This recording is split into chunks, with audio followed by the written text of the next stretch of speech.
Hi, I'm Travis Monson with the Once Upon a Board Game. Today I'm going to teach you how to play Sagrada.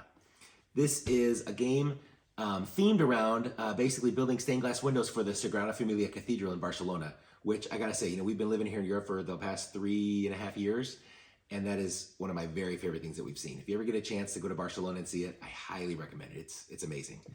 But anyway, like I said, in this game, basically we're taking dice and we're basically trying to build a pattern to match stained glass windows, and it's super easy.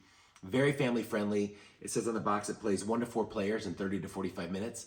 And honestly, yeah, you could even play them a little quicker than that once you know the game. It's really quick and snappy, and it's fun. It gives you a different puzzle each time you play. It's a lot of fun. Let me show you how it works. Okay, as I said, I'm going to be teaching how to play Sagrada. Okay, so here's what you get in the game. This is a 1 to 4 player game, so there is a solitaire mode. And there's been a lot of expansion content. There's an expansion to make it playable up to 6 players, and some additional expansions that add some other complexities and some other options. But in the standard game, it's 4 players, so there's one of these little really cool dual-layered player boards for each player. I'll just set the other ones aside. We don't need those. Okay, there's a bag, and there's 90 dice, so there's 18 each of 5 different colored dice. One thing that's nice about this is that the setup is the same for 2, 3, or 4 players, right? So that's great. So what else do you get? So like I said, there's a player board, there's a bunch of dice, there's these favor tokens, which I'll come back to in a second. There's a whole bunch of these window pattern cards, okay? We don't need these extra ones. That's part of setup, I'll talk about that in a second. There's a bunch of tool cards, okay? These basically are rule-breaking special abilities. It says to shuffle the deck and pick 3 and lay 3 out, so I've already done that. The rest you set aside. There's a deck of public objective cards, things that waste the score points that everybody can go for. It says to shuffle the deck and pick 3. I've already done that, so the rest we can set aside. There's also a deck of private objective cards. Basically, each person gets one of these, and it gives them a way to score points that's separate to just them. So it says to shuffle the deck and give each player one of those, and that would be kept secret. So the public objectives, everybody knows, everybody's going for it, but a private objective is known only to you, and it's what you're going for, as in addition to the other objectives, okay? There's also, of course, a little score marker, and both a scoreboard that you use at the end of the game with your little score point tracker, but then during the game, you use the round tracker side of the board, okay? So I'll just set those aside because we don't need to keep score yet, okay? So one of the things you'll do during setup is you deal each player 2, from the deck of window pattern cards, you deal each player 2, okay? And each player can look at the 4 different options of what they want to do, okay?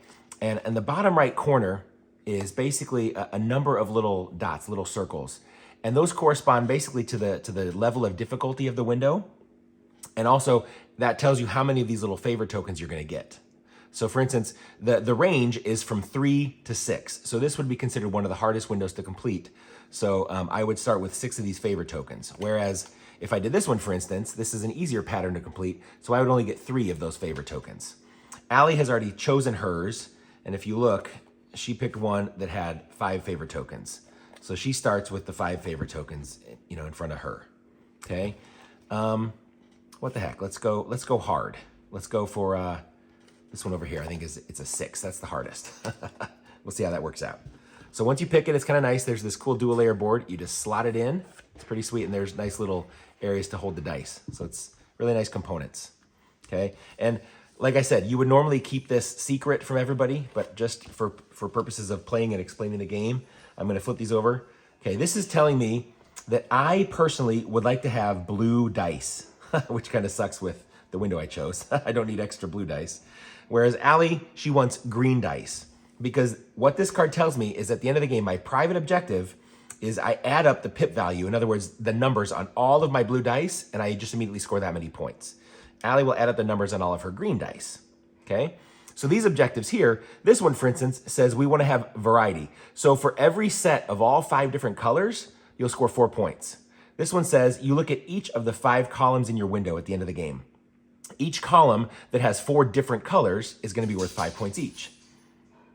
This one says we want to have the medium shades. So basically, the color variety is obviously different colors. The shades are just, you know, the terminology that the game uses. The shades of the colors are numbers 1 through 6. So the lighter shades are the 1 and 2. The darker shades are the 5 and 6. The medium shades, what this card is talking about, are the 3s and 4s.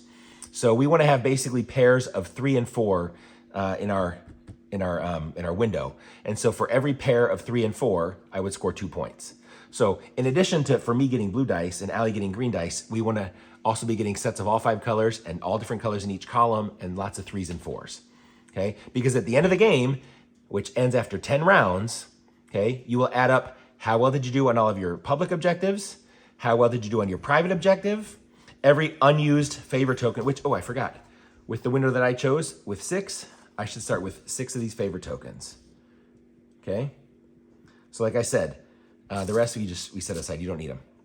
Okay, so scoring at the end of the game after 10 rounds, it's how well did you do on all the public objectives, how well did you score on your private objectives, how many favor tokens you have left over, because each one is worth 1 point, and then did you have any empty spaces in your window that you did not fill? Every empty space in your window is going to be minus 1 point.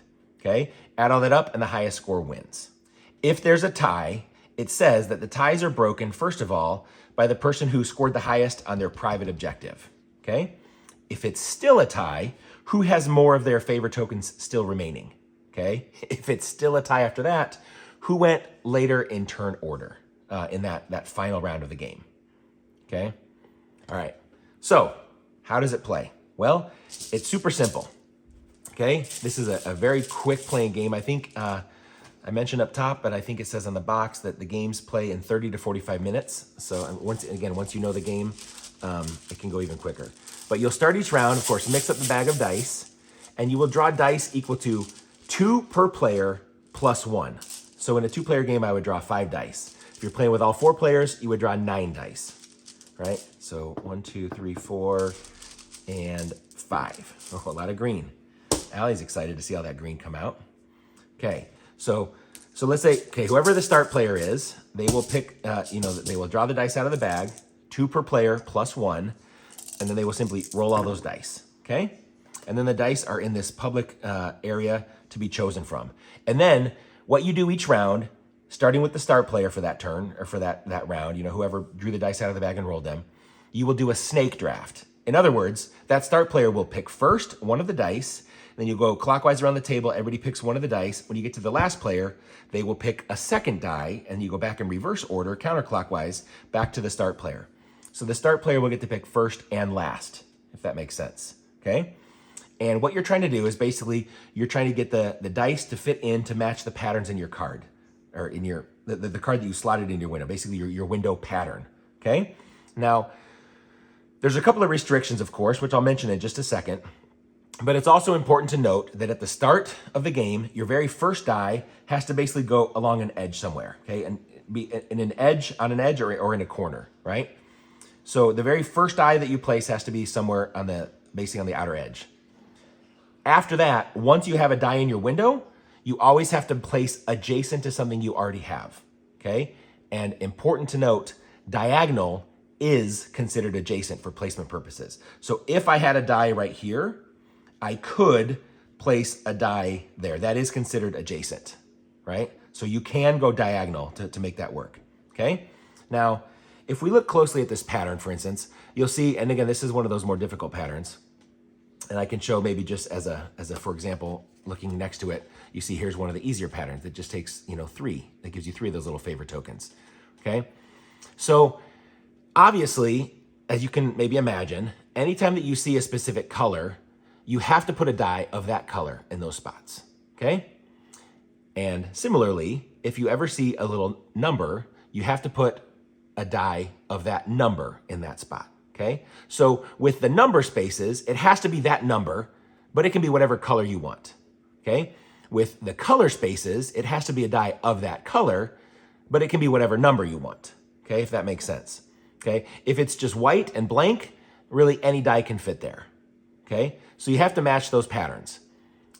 Now there's one very, very, very important additional placement restriction, and that is you can never put a die of the same color next to itself or you can never put two dice with the same value next to themselves, right? So two of the same color dice can never touch, two of the same number dice can never touch, okay? So every die, and again, diagonal is considered adjacent for placement purposes, but that is not considered touching for the die restrictions of same color or same number.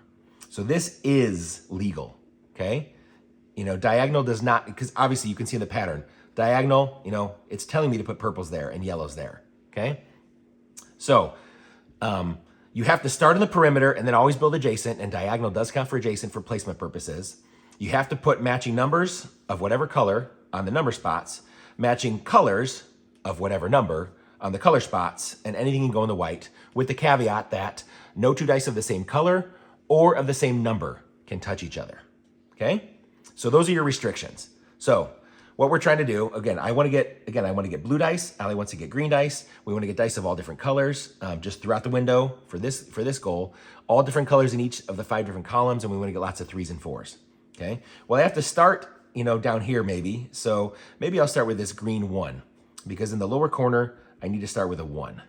You know, although I don't know if I want to start in the corner. Maybe starting somewhere a little further out gives me more flexibility. So maybe I'll pick this 5, okay? Now, I want to pick it despite her because I know she wants green, but in the regular game, I would not know what color she's going for. So I would not know that. But I'm going to pick a 5 and put it right there. Okay, so that was my turn. Okay, then it comes around to Allie. It's Allie's turn. And she says she will pick, she has to start somewhere along the edge. She could put a 1 here, but that's again starting in the corner. She can only have 3 options. If she starts, you know, somewhere on the side, there's, you know, maybe 5 options. So maybe she'll take this 2. Again, she wants green, so she'll take the green 2. So she'll put that right there at her number 2 spot, okay? Now, that was Allie's first turn. So the snake draft comes, it ends at her, and then she goes again, and then we go in reverse player order. So Allie gets to immediately pick again, okay? And she's thinking, wow, this could be great. You know, oh, I'd like to put a purple right there. A purple matches, right? Well, that part matches, but you can't have a 2 next to a 2. That's illegal. She can't do that, okay? So she can take this 4. She cannot put it there. Yes, that is where a yellow die needs to go, but she can't put it there because it's not adjacent. She can, right there. She needs a 4 in that spot, so that works. That is considered adjacent, diagonal for placement purposes. So that works. That's legal. So that's what Allie does on her turn. Then it comes back to me, and I can take, so I could take either of those. I could not put a 1 there or there, because that's a green touching a green, okay? I could, for instance, see, I could put a purple here. That's totally legal, but I'm looking ahead at a goal, and I want to have all four dice in a given column different. And I know I have to put a purple there, so it doesn't make sense for me to put a purple where I'm going to need 2 purples in a column. So maybe I will take that number 2, and I will put it right there, where that is adjacent. That opens up more placement options for me, and it gets a purple in a different column, if that makes sense. Okay, so that's our first turn, our first round of the game. The die that is left over, you basically set up on the little round tracker board, and then you know we just completed round 1. So you know exactly how far along you are in the game by what, you know what round you're in basically by the highest uncovered number. Sorry, the lowest uncovered number. Now let's talk for just one quick second about these tool cards. We didn't use them yet, okay? But these are things that let you break the rules. Now these 3, for instance, this one says, after drafting a die, so the die that we just chose, okay, I can place the die in a spot that is not adjacent to another die. So this is one way so using this ability lets me break that rule. So instead of putting a die there, I could have maybe put it up there, right? I could have done that, for instance. So this lets you break that rule of where you can place it. This one says, after drafting, so after choosing one of the dice, I can increase or decrease the value of the die by 1. But you cannot switch a 6 to a 1 and vice versa is what this one says. Okay, so that gives you more flexibility of getting the numbers that you need. Okay, and this one right here says, after your first turn, you can immediately draft a second turn. So basically, you ignore the snake draft. You just get to go twice in a row. Okay, so that's these tool cards. And like I said, the game comes with a deck of a whole bunch of cards that let you break the rules. Okay, now how do you use those? Well, that's where these favor tokens come in. Okay, I'll reiterate this if and when we need to use those tool cards. But the very first time that a player uses a tool card, it just costs 1 favor token. Okay, so it's cheaper to get there first. Okay, so to use a card first, it just costs 1 favor token. However, all subsequent players, it costs 2. So if Allie wanted to do it, it would cost her 2. If I wanted to use it again later, it would cost me 2, and so on. Okay, so the earlier in the game that you use a tool card, the cheaper it is. However, typically it's more beneficial to you later in the game when you're more constrained. That's when you might need those abilities a little bit better, when you really need that special color or special number, right? So it's kind of that give and take of cheaper earlier, but not as beneficial earlier, and more expensive later when you need it more. Okay, so that's how the tool cards work. All right, so that was round 1. So now we go to round 2. This would pass to the next player, and Allie would just draw dice out of the bag equal to the number of players plus twice the number of players plus 1. So she draws 5. She mixes them up. So she goes, let's see, 1, 2, 3, 4, and 5. And I'm thinking, man, where's all the blue? I want to see blue. And Allie's like, dang it, no green this time. So she rolls them all. And then she sets it here for everybody to go. And again, she goes first, and we go snake draft. So she'll go, then I'll go, and then she'll go. Okay. Allie's thinking, you know what? And this is one of those things too. I'm glad that this came up. She would really like to get a purple because she needs a purple right here. So she would love to put a purple right there. That's totally legal. That works. However, it's not smart. It's not smart for her because if you look closely, the die that she needs to put in this slot is also a 5. Okay. It's very easy to back yourself into a corner where right now she could never fill this spot because you can't put the same number next to itself. So if she puts a purple 5 right there, she cannot use that. She could not put a 5 there. So she maybe doesn't want to do that. This might be one of those instances where she will use a tool. Okay, it's this tool right here. She says, you know what? I do want a purple because I need to have a purple there. It has to be a purple. And again, similarly with the blue. It's a blue 5 of all the things. And she wants a blue here, but if she puts a blue 5 there, she can never put a 5 there. So again, she's in that same quandary. What do I do? She's thinking, you know what? She would like to use this tool that lets her modify plus or minus 1 the number on the die. So she will pay to use that. She's the first one there, so that only costs 1. Okay? And she will go with, does she want to use purple or blue? You know what? She'll use blue because that might open up more options. So she could go up to a 6 or down to a 4. Now, if she makes it a 6, then she couldn't play right above the blue as a 6. So she wants to make this down to a 4. So the tool lets her add or subtract 1. So she puts a blue. Oh, but she can't do that because there's a 4 right next to it. You know what? She will not take the blue because making it a 4 doesn't work. Making it a 5 or 6 doesn't work. So she doesn't want to use the blue. She will take a purple. And she will make the purple. Oh, that doesn't work either. Dang it. Because there's a stupid yellow 4 right there. So making this a 4 doesn't work. And it can't be a 5. Oh, she can make it a 6. Of course it works. I'm an idiot. Sorry. When you got to think through for 2 different players, it's a little tricky sometimes. So she uses the tool to add or subtract 1. She makes the 5 a 6, and she can put it right there, and that works. Okay, because it's on a purple spot. It's a 6, so it's not next to the same number. That works. So that was Allie's turn. Then it comes to me. I'm thinking, I would love a 5 right here, and I want blue. This would be 5 points for me because of my personal objective. That works perfectly. I love it. Done. Then it's my second turn because we go snake draft, so I go twice, and then Allie will end the round. So, you know what? I say, I'm going to need yellows here, so I might as well, get a yellow because I can go diagonally adjacent from either the green or the purple die. So I will, you know what? I'll just take a 1. Sure. There's no goal for having numbers other than 3s and 4s. So, because sometimes I maybe have a more vested interest in taking a certain number. So a 1 or a 2, it's about the same. I'll just take the 1. Okay. So then it's back to Allie for her last placement. And she says, ooh, that's great. I can take that 2 and put it right in this yellow spot. It's a yellow on a yellow. So the number doesn't matter for placement. And it's not touching any 2s. And there's no 2s that she would later have to place. So that works. She's excited about that. The leftover die marks that we just completed round 2. Then it comes back to me for round 3. And maybe I'll play through one more round. Then maybe fast forward to show you, how it might look later on in the game. So again, I draw double the number of dice per player plus 1. So draw 5 dice. Oh, that's too many. I don't want to pick selectively. So that's 4 and 5. Okay. Oh, that's our first red. All right. So then I roll the dice. All right, and again, I want high blues. Getting one more point in blue, that doesn't help me very much. But you know what? Every number counts. So I say, you know what? Me going first, I do want blues, and I want a number 1 in that corner. So I will take a blue number 1 and put it there. Because again, diagonal adjacent for placement purposes, and it needs to be a 1 in that spot. So that works. Then it comes to Allie. Allie would love to have greens. Can she get a green? She would love a high green, a 5-point green, but putting it there, then she could never put a 5 there. And again, she would love the 4, that'd be the next best, but then she could never put a 4 right there. So that's a bummer, man.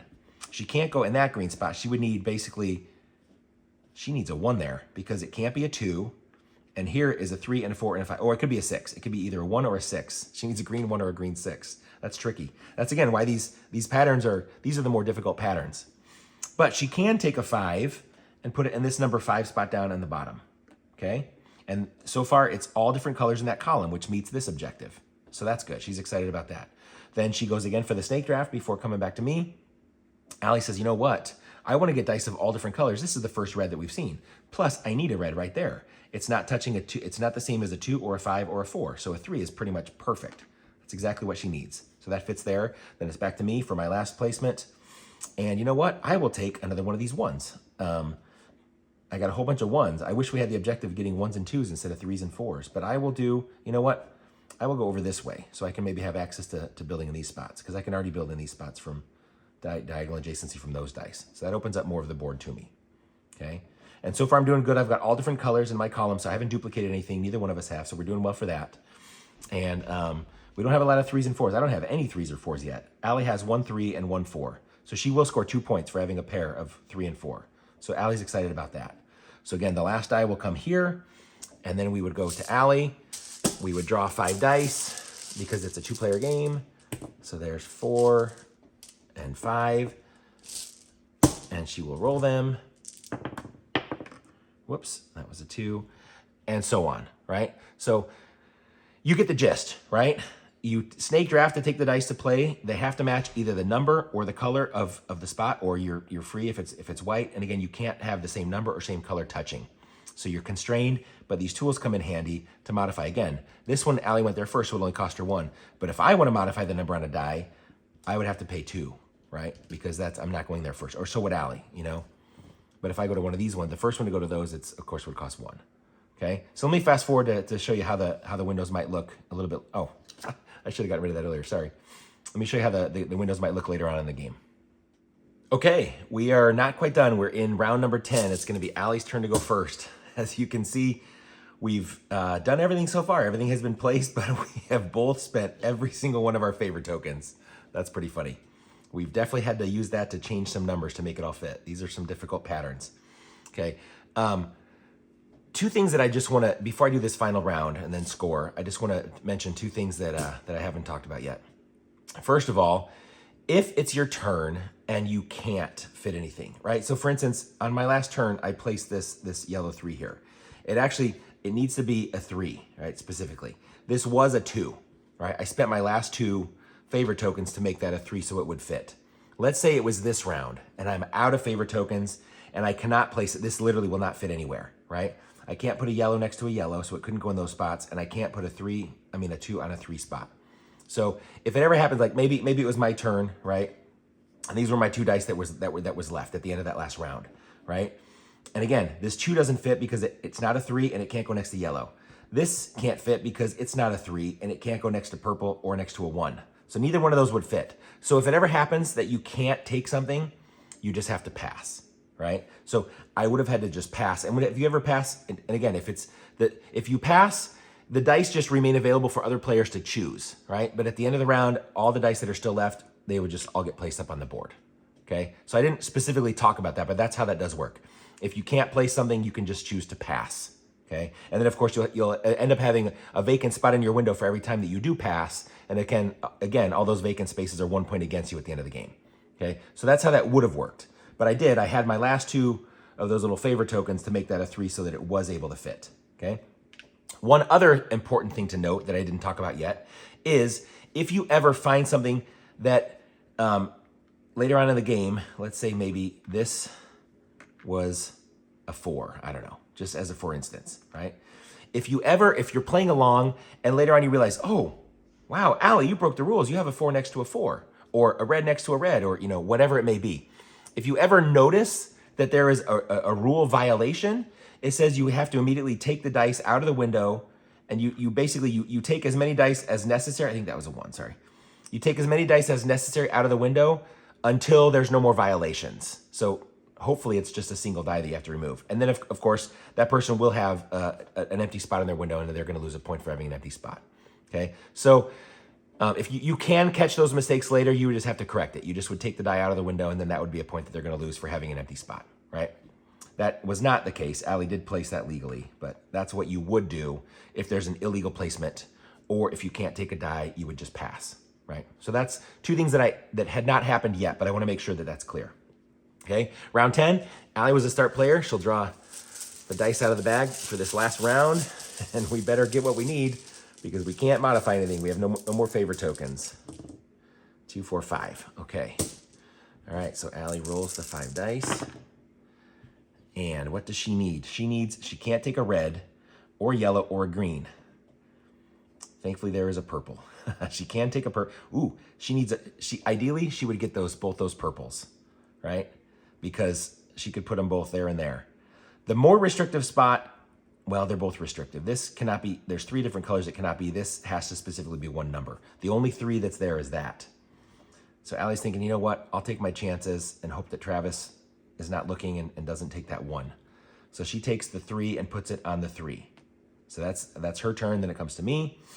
And I can't take a 1 or a 2 because that would be adjacent to the same number. So that eliminates all those. So that sucks. I'm not going to be able to fill my window in.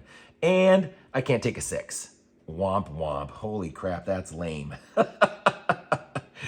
That's a crappy roll, Allie. Here's where I yell at her for, why did you roll such bad numbers? So here's one of those instances. I've got no tools to modify it. I can't put a purple next to a purple or a 1 next to a 1, right? I can't put a 6 next to a 6. Nothing here will fit. I literally cannot take any of those dice. So I just have to say, I pass. Then it's my turn again. I pass again. So those dice just, they stay in play. Allie's thinking, yes, hallelujah. That's what she wanted. This last purple is the only one she can't fit. She can't put a yellow or a red in that spot because it would be touching the same color.